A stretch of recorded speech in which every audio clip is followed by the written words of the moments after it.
Hey everyone, Dr. Frunkey here with a new and rather nerve-wracking episode of Knife Surgery. So today on the channel, I've got the Pater Rassenti Satori. So this is a very interesting knife because it is an integral handle construction.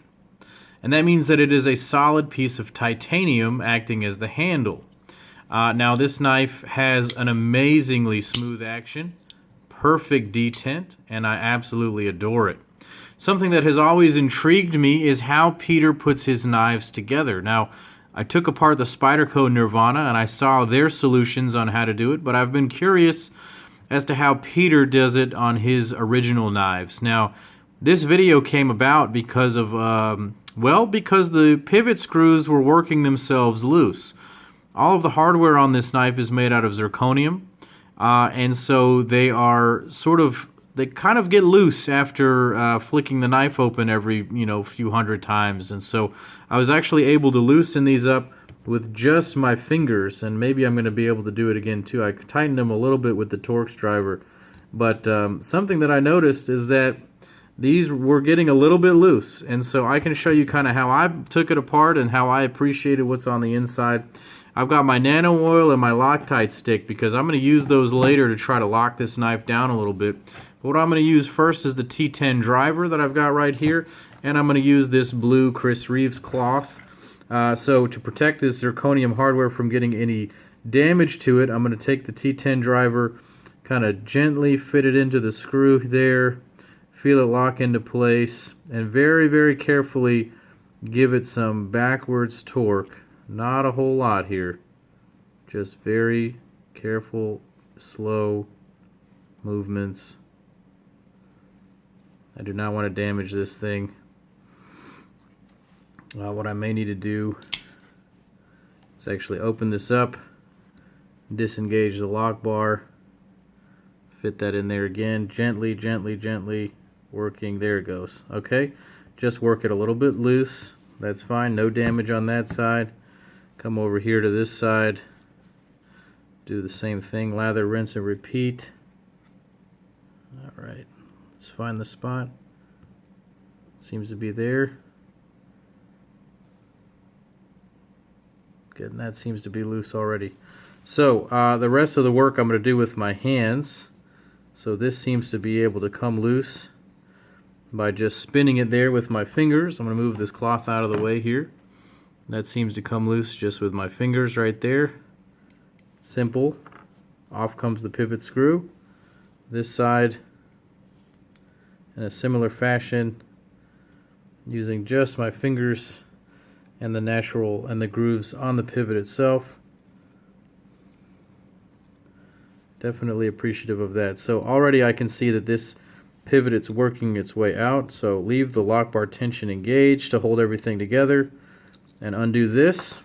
I'm going to go ahead and keep this close to the board here. The pivot just falls right out, and then the blade does just slide right out of the handle, and there we go. So that's it.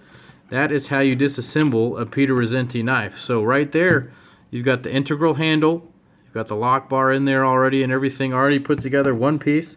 You've got two ball bearing pivots. Now these are GTC ball bearings. These do appear to be ceramic. You've got the pivot and you've got your screws for the pivot. So pretty simple construction right there. I'm going to go ahead and go clean this stuff up and then come back and we'll put it back together. And now we're back. So I like to use a combination of alcohol on a paper towel, just clean up all the oils, and then a little soap and water on the frame and on the blade to get everything nice and dry.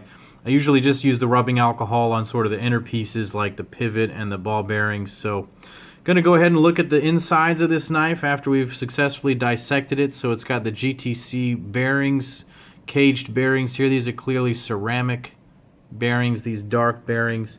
Those are the zirconium screws.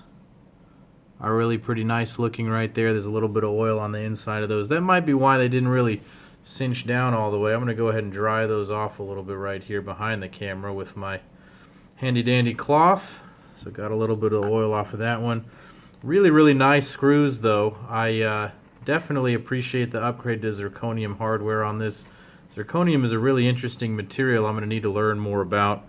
And then we've got a relatively simple pivot barrel going on right there. So interestingly, this also functions in a way that you can't really over tighten the pivot because it's going to only stop. It's going to stop at a certain point, and it's going to be just perfect. So let's go ahead and try to get this bad boy back together. So it's a relatively simple affair.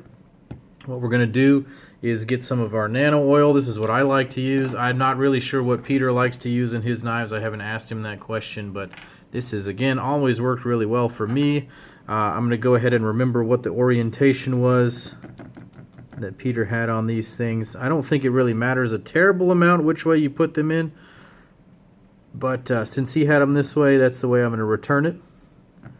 Put a little oil on all that. Put a little oil in the detent ball hole. And a small amount on the track right there. Move that stick out of the way since it's getting in the way for us right now. Gonna go ahead and flip this over, holding that ball bearing in place. Gonna drop a little oil onto the other side there. Going to drop this guy in there. Put a little bit of oil on the front surface. I always use too much, but it's fine. You can always blow it out later with some compressed air. So now we just take this, and this should just slide right back in, which it does. Just being always slow and cautious in everything that we do. So there we've got that set up. So this is a little something I learned through trial and tribulation. Put the pivot onto one of the screws, and then try to slide this in there because it tries to jump out of the other side if you're not careful. So this just takes a little careful wiggling to find the right spot. Disengage the lock bar, and bada bing, bada boom, slides all the way through. Secured by the screw on that side. Get the screw in on this side. Finger tighten it. Again, very wary with this zirconium hardware. The finish will come off if you're not careful with it, but you can tighten this most of the way down with just your fingers. Once your fingers stop working, you can use the Torx driver. That seems to be working fine. Keep tension on the lock bar at this point so you can screw it in. So now my fingers are failing me. I'm going to go ahead and bring in my cloth again and my T10 Torx driver very, very, very cautiously. This is what Peter recommended. When I noted that these were a little bit loose, he just recommended that I do this. So I'm going to cinch this down. Very slow, careful movement, even pressure. All right, that seems to be engaged enough.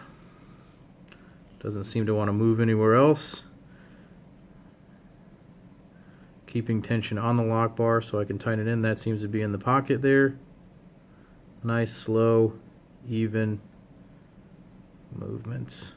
All right, good. And that's that. Got my torque on there. Buttery smooth. Perfectly centered. Detent is perfect. And that is how you disassemble and maintain your Pater Rassenti Satori. Now, I brought out a little blue Loctite here, and I'm going to use that on the screws. I'm not going to do that on the video here just to keep it simple for everyone. But I appreciate you guys watching. Let me know in the comments if you've also had a Pater Rassenti model. I really like the way that this comes apart. It's very nice and serviceable, so definitely appreciate that. This is one of the most spectacular knives in the world to me, and I'm very thankful to have one, and I'm very happy to know that it's so user-friendly in terms of servicing. Now, these zirconium screws are going to scare some people, but like I showed you, you can use steel hardware, and you're not going to make any marks on that stuff. There's some oil from my fingers on there, but there's nothing else. Once I clean that up, it'll look great. Anyways, guys, thanks for stopping by. Thanks for watching another episode of Knife Surgery. Leave some comments down below. Click like and subscribe. Go ahead and follow me on Instagram at Dr. Frunkey. And as always, guys, Dr. Frunkey here saying, take care.